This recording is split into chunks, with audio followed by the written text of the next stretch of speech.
Mesdames et messieurs, chers téléspectateurs d'Alafia TV, bienvenue sur votre émission Au chevet des lettres. L'émission qui donne la parole aux écrivains, aux hommes de culture et aux chercheurs. Pour ce numéro, c'est un numéro spécial. À l'occasion du Festival international des écrivains de Tombouctou, nous avons comme invité un invité spécial, M. Alfousseni Meiga, qui est le directeur national de la cinématographie, qui est un grand réalisateur du Mali.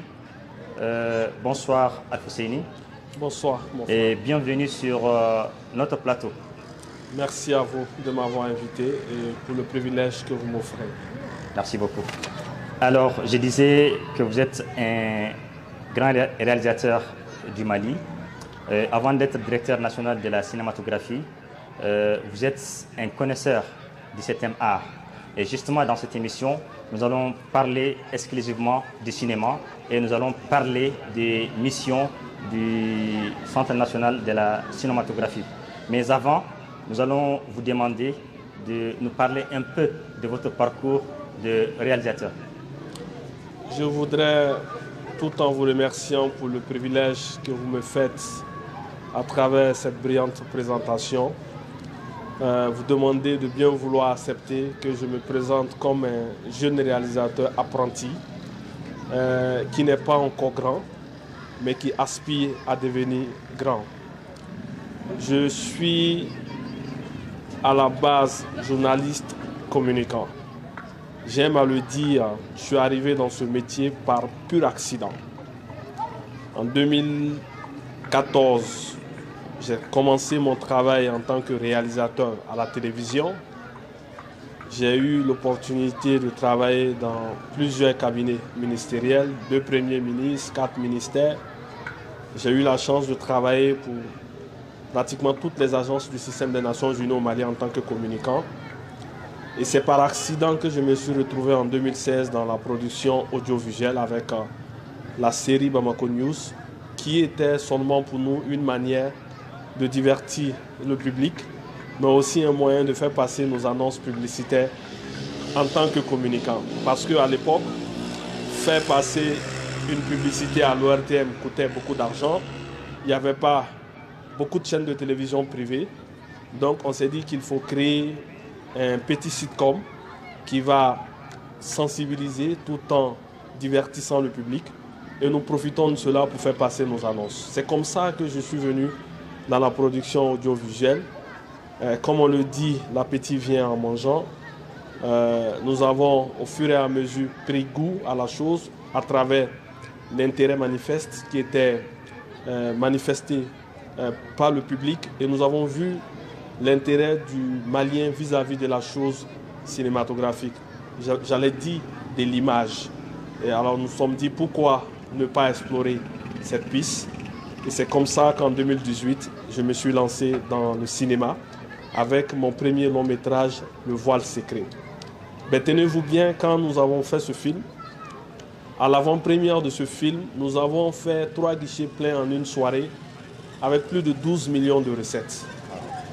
Ben, ce jour-là, j'ai passé toute une nuit blanche à me dire mais qu'est-ce que je fais à écrire toujours des articles pour publier des journaux qui ne sont pas achetés? Mais qu'est-ce qui m'arrive à publier 3 livres qui ne sont pas achetés et il faut convaincre souvent ses propres amis, ses propres parents à acheter le livre, qui trouvent que 5 000 c'est trop cher. Et on fait un film et tout de suite, tout Bolibana, tout Bamako vient d'être bloqué par la circulation tellement il y avait du monde.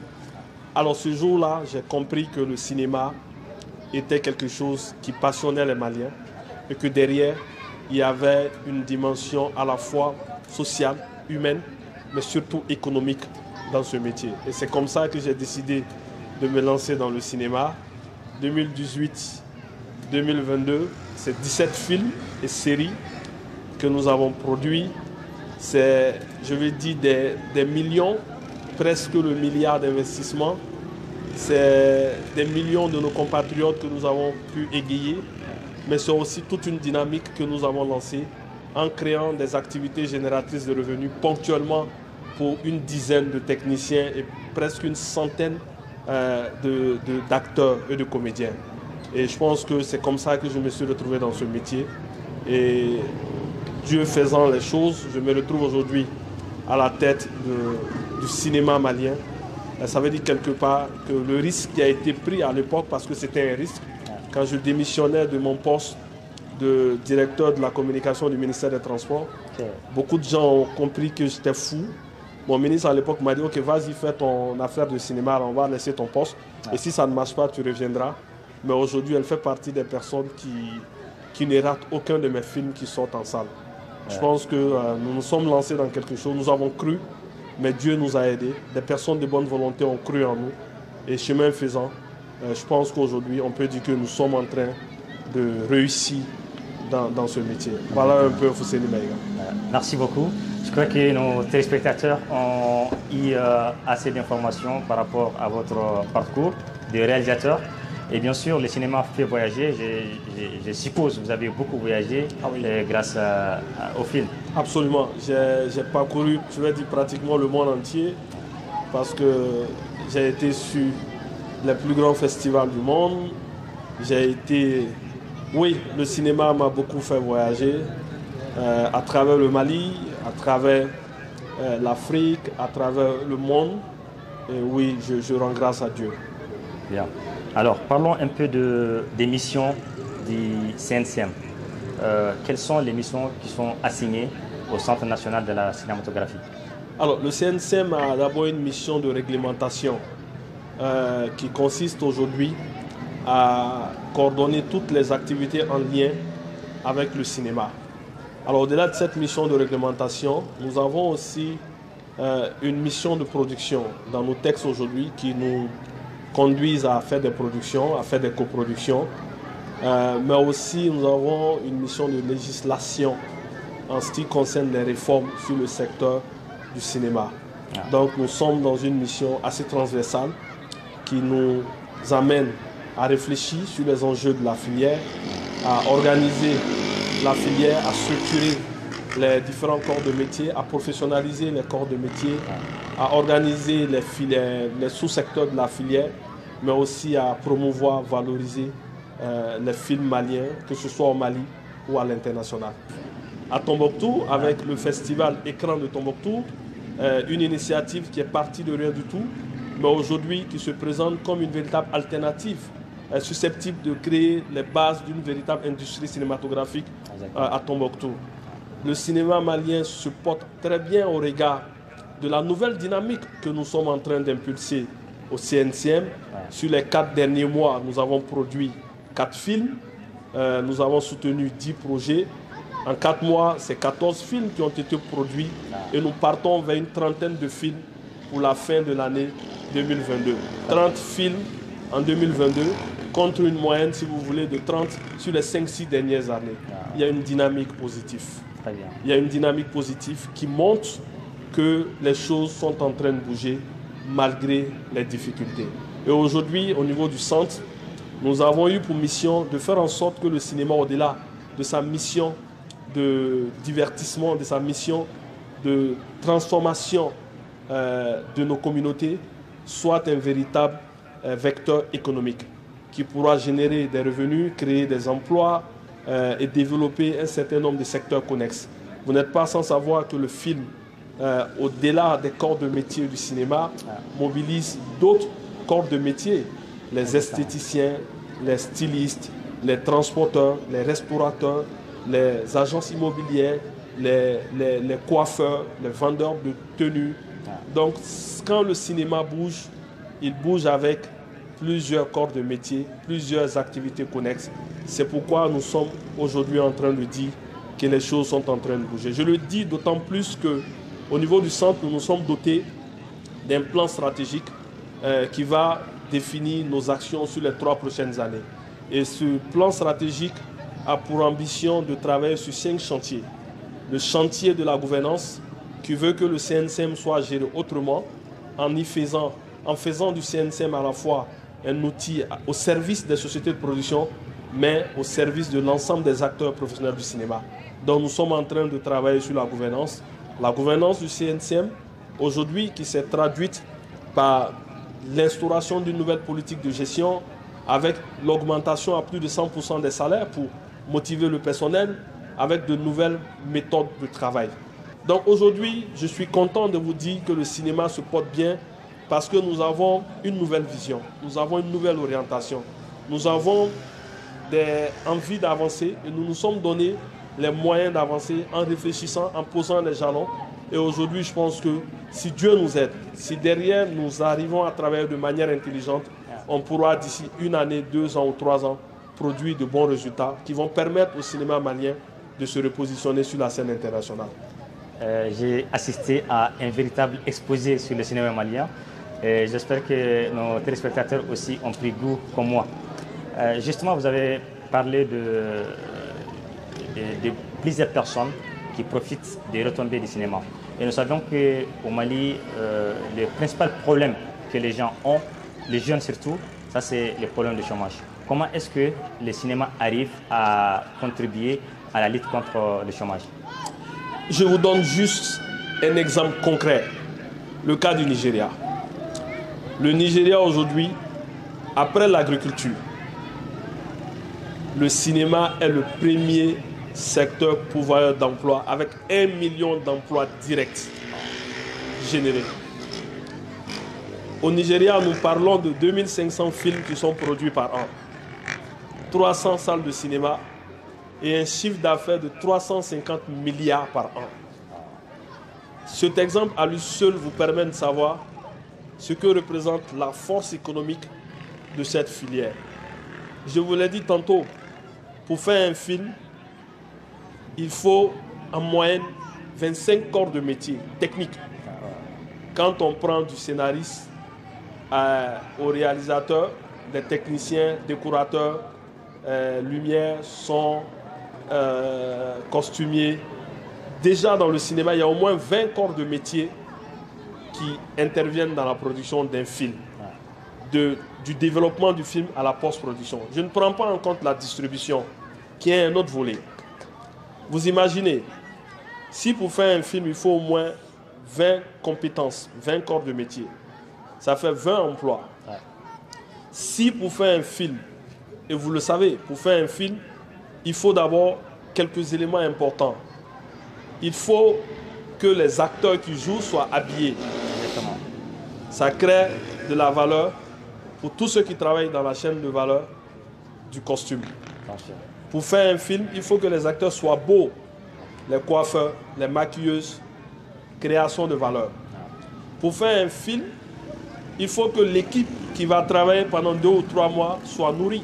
Exactement. Ça crée de la valeur pour tous ceux qui travaillent dans la chaîne de la restauration. Pour faire un film, il faut des maisons.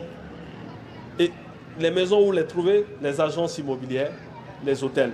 Ça crée de la valeur pour ces agences immobilières. Pour faire un film, il faut transporter les équipes techniques, les techniciens.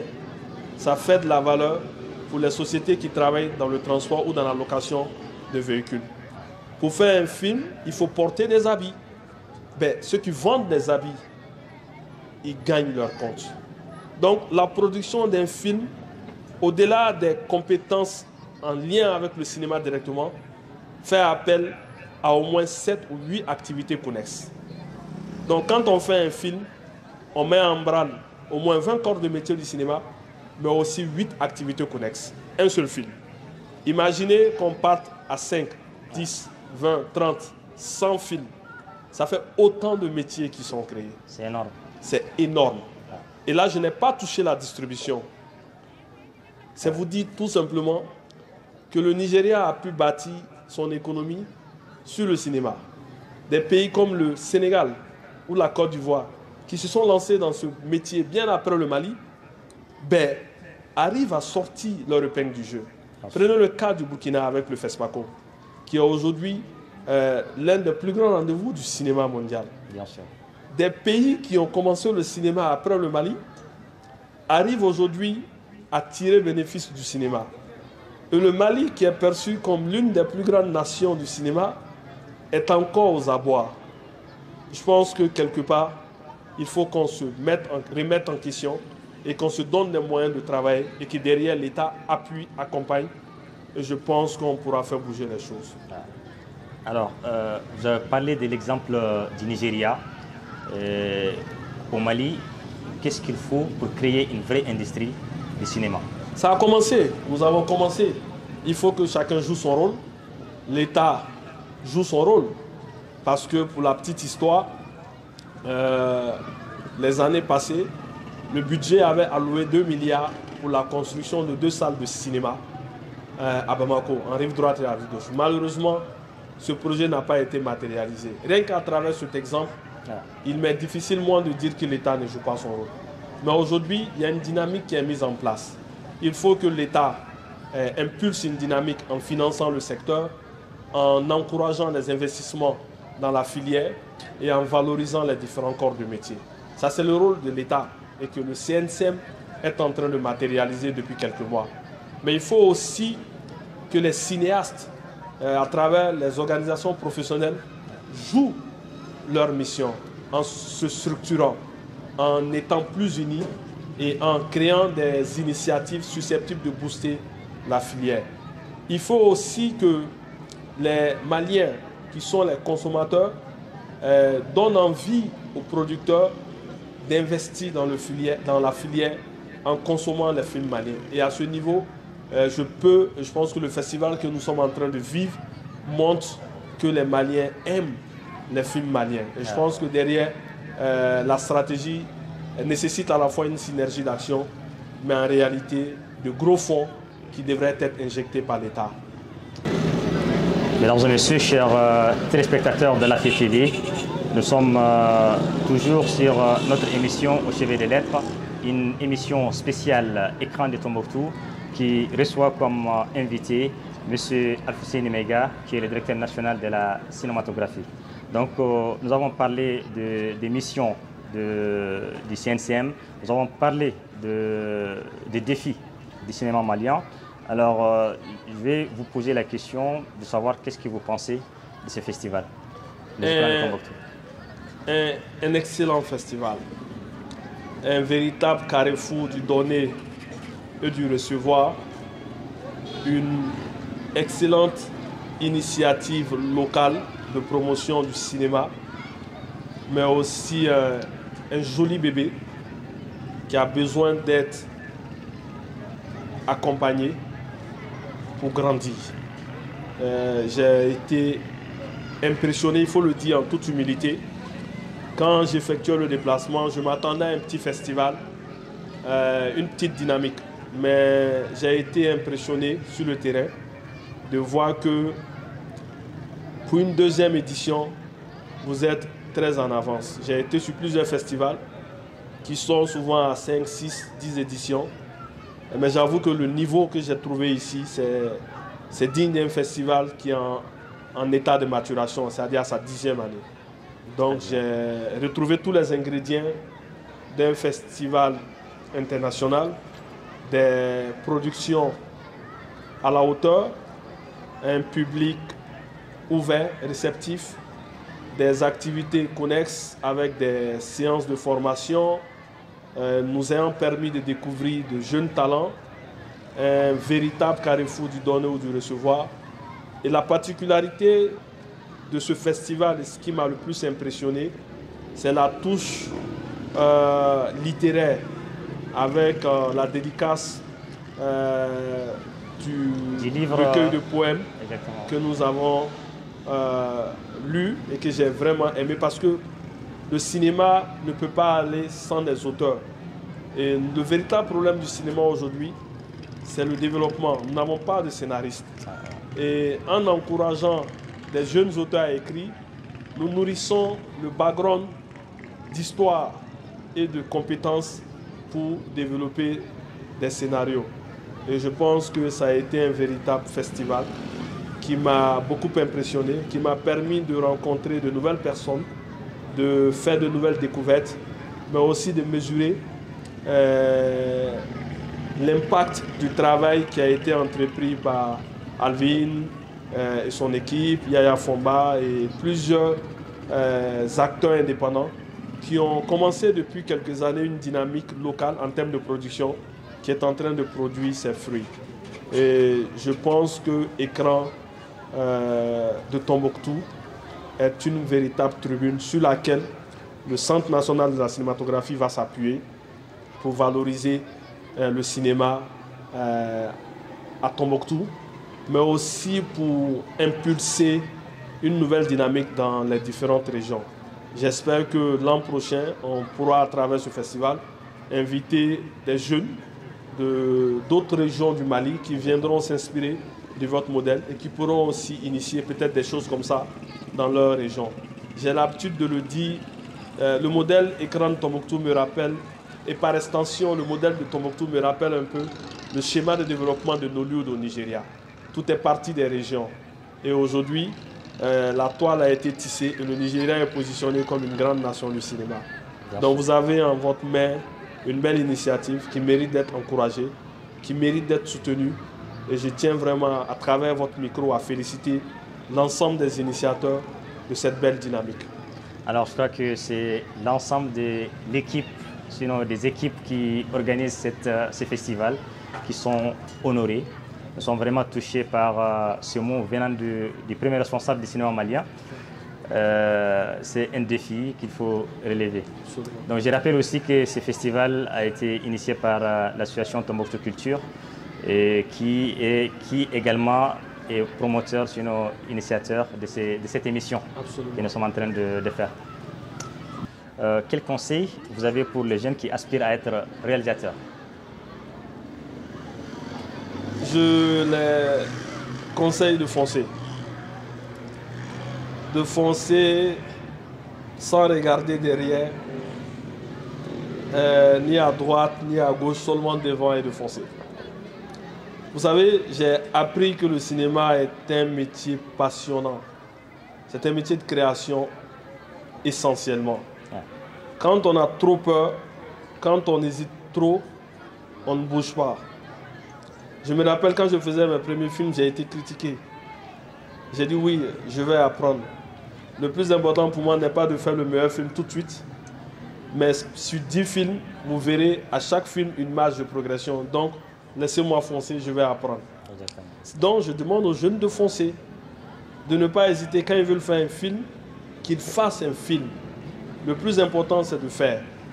Maintenant, derrière, il faut se donner les moyens d'apprendre de nos erreurs, aussi d'apprendre aussi du vécu de nos anciens. Et à ce niveau, je vais les inviter, j'allais dire, à se former. C'est extrêmement important. Il faut se former. Se former, ce n'est pas forcément... Tout le monde n'a pas les moyens de sortir de l'argent pour aller se former à l'extérieur. Mais pour ceux qui ont l'opportunité de financer leurs propres études, il faut qu'ils le fassent, s'ils veulent faire carrière dans le cinéma. Pour ceux qui n'ont pas les moyens d'y aller tout de suite, on peut apprendre de plusieurs manières. C'est en s'approchant des aînés, avec humilité et dans un esprit d'apprentissage. Mais c'est aussi regarder tous les films qui sont faits, à travers un regard à la fois rétrospectif et introspectif sur tous les films qui sont produits au Mali depuis 1960 jusqu'à aujourd'hui, les films qui sont produits ailleurs, on apprend aussi quelque chose. Mais c'est aussi de se mettre dans une posture de découverte, en allant sur les festivals, en allant dans les conférences et en allant partout où on parle de cinéma. Mais un aspect qui est extrêmement important, il faut que les jeunes qui veulent faire carrière dans ce métier aient l'humilité d'apprendre. Il faut qu'ils aient l'humilité d'accepter les critiques. Moi, quand j'ai fait mon premier film, chaque fois quand j'approche quelqu'un qui me dit non, c'est bon, c'est fantastique, je m'en vais. Parce que j'avais envie d'entendre d'autres choses. Il y a des gens qui m'ont dit non, il n'y a rien à dire. J'ai dit, je suis allé voir Souleymane Cissé, qui a regardé le film. Il m'a dit c'est bon pour un premier film. J'ai dit non, tonton, dis-moi ce qui n'est pas bon. Il m'a regardé, il dit non, c'est bon. J'ai dit oui, c'est bon, je sais. Mais toi, Souleymane Cissé, quelles sont les erreurs que tu décèles dans ce film? Au début, il ne voulait pas me décourager. Il a dit non, c'est bon, c'est très bon. je suis revenu à la charge. Et il m'a fait sortir des critiques objectives qui m'ont permis de comprendre autrement le film que je venais de faire. Donc il faut qu'on ait la modestie. Quand on fait un film, il ne faut pas se limiter seulement à ceux qui nous disent que c'est bon. Il faut aller vers des gens qui critiquent. Il faut accepter les critiques parce que c'est comme ça qu'on s'améliore. Donc pour les jeunes qui veulent faire carrière, il faut accepter de se casser la gueule, vous m'excusez du terme. Il faut accepter de tomber, de trébucher, mais il faut toujours se relever et toujours avancer. Et le seul moyen d'avancer, c'est d'apprendre auprès des anciens, en regardant d'autres films et en nous invitant partout où on parle de cinéma. Là, c'est un message fort et je crois que les aspirants réalisateurs ont bien cerné les messages. Nous sommes malheureusement au terme de notre émission, mais nous allons vous donner la chance de nous dire vos derniers mots. Ben, je voudrais vous remercier à la FIA TV, l'association Tombouctou Culture et Cinéma et tout le public de Tombouctou pour l'accueil chaleureux qui nous a été réservé. Merci. Je voudrais aussi saluer et encourager tous les festivaliers, tous ceux qui ont envoyé leurs films. Ça veut dire quelque part qu'ils ont eu confiance en ce festival. Féliciter les heureux lauréats et encourager aussi ceux qui n'ont pas eu de prix et leur dire que moi personnellement j'ai vu tous les films et chaque film ici est un plus pour le patrimoine cinématographique mondial. Je voudrais aussi remercier vivement le gouverneur qui a pris l'engagement solennel de mettre à la disposition du cinéma un espace et de nous aider à mobiliser le financement pour la construction de la future salle de cinéma de Tombouctou, en reconnaissance du travail fantastique qui est fait déjà à Tombouctou, mais aussi en appui au Centre national de la cinématographie. Je voudrais aussi remercier M. le ministre en charge de la culture, M. Andogoli Guino, qui m'a fait l'honneur de me confier la direction du CNCM il y a cela 4 mois et qui m'accompagne à travers ses bénédictions, ses conseils avisés dans la réalisation de cette mission. Je voudrais aussi remercier tout le public malien par anticipation pour la mobilisation exceptionnelle qu'ils feront bientôt dans le cadre du lancement des salles de cinéma à l'intérieur pour aller regarder les films maliens, mais aussi soutenir quelque part l'industrie cinématographique. Alors je voudrais aussi remercier toutes les personnes de bonne foi qui nous suivent en ce moment à travers cette télévision et espérer que la dynamique sociale attendue pour booster le cinéma malien ne fera pas défaut et que chacun, ou du moins chaque acteur à son niveau, jouera sa partition pour le rayonnement du cinéma malien. Et j'ai pris Dieu qu'ensemble, avec la volonté de Dieu et la volonté des personnes de bonne volonté, nous pourrons rehausser le niveau du cinéma malien. Nous pourrons faire du cinéma malien un puissant vecteur de transformation sociale, mais aussi un puissant moteur de développement économique qui va permettre aux acteurs de vivre de leur métier, mais aussi au Mali de pouvoir générer à la fois des emplois, mais aussi de la valeur sur son produit intérieur brut. Je vous remercie. Merci beaucoup. Et nous aussi, nous vous remercions pour tout ce que vous avez fait pour la réussite de ces festivals et surtout votre présence ici à Tombouctou, accompagner ces festivals, ça nous honore. Mesdames et messieurs, chers téléspectateurs de la TV, nous arrivons au terme de notre émission et nous étions en compagnie de M. Alfousseini Meiga, qui est le directeur national de la cinématographie. Nous vous donnons rendez-vous les samedis prochains à la même heure sur Alafé TV. Au revoir.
Gannen ti bagay ay ganno ni fonda Daninen ti bagay anatonda yenye Daninen ti bagay anatonda yenye Diga tira